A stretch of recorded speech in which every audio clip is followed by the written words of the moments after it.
Seja a função real f de x igual a x mais 4. Então a questão está pedindo para a gente considerar essa função aqui, porque em algum momento a gente vai usar ela. Se h é uma função polinomial de primeiro grau, vamos desenhar aqui a função polinomial h de x.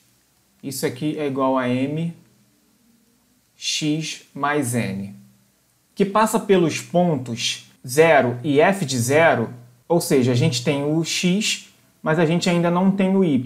Então, para achar o y, a gente vai jogar o 0 aqui, no f de x. Por que eu sei disso? Porque a banca já jogou o f de 0, mas ela ficou com preguiça de calcular. Falta só calcular aqui o f de 0.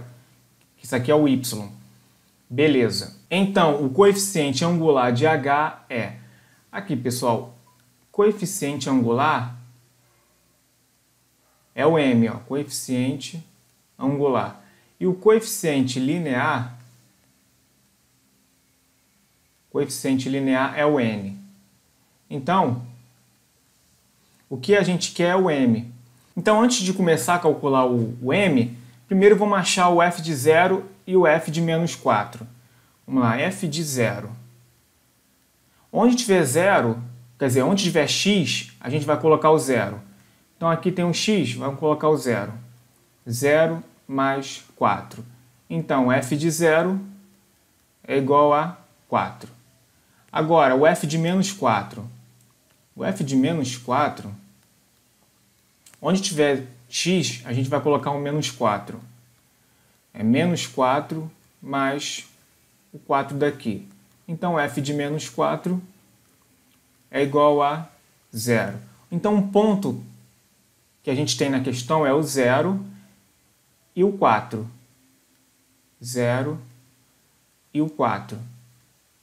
E o outro ponto é o 3 e o f de menos 4, que é 0.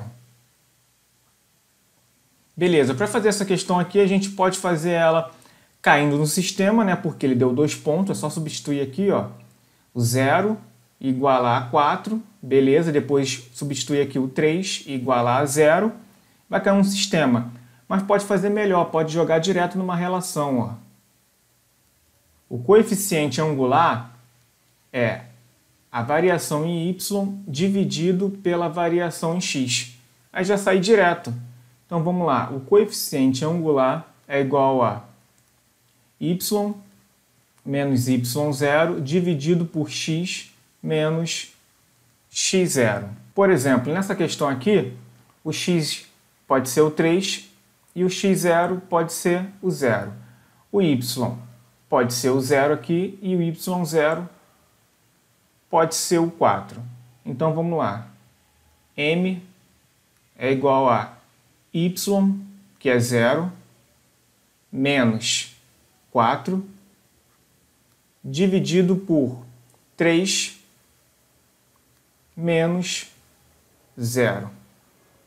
Então, 0 menos 4 vai ficar menos 4 em cima e 3 menos 0 vai ficar 3. Então, ficamos com o gabarito na letra A. Beleza, mas algumas pessoas podem confundir na hora da prova e colocar o x em cima e o y embaixo. Pode confundir, pode ser essa troca. Para você não esquecer, só lembrar o seguinte, vamos aqui para o plano cartesiano. Aqui é o eixo x e aqui é o eixo y. Vamos trocar aqui. Imagine essa reta aqui. Uma reta aí qualquer, uma função aqui do primeiro grau.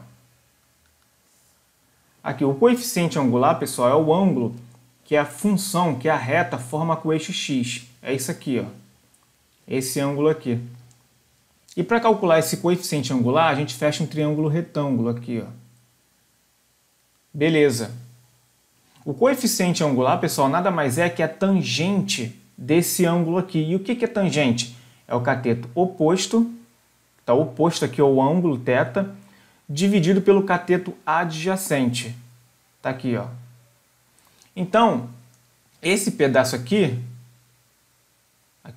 a diferença entre esses dois pontos é a variação em y. E a diferença entre esses dois pontos aqui é a variação em x. Só lembrar da tangente, Então, se você quiser lembrar se é o y em cima e o x embaixo, é só você fazer, tangente de θ é igual a cateto oposto, que é o y, dividido pelo cateto adjacente. Está aí, olha.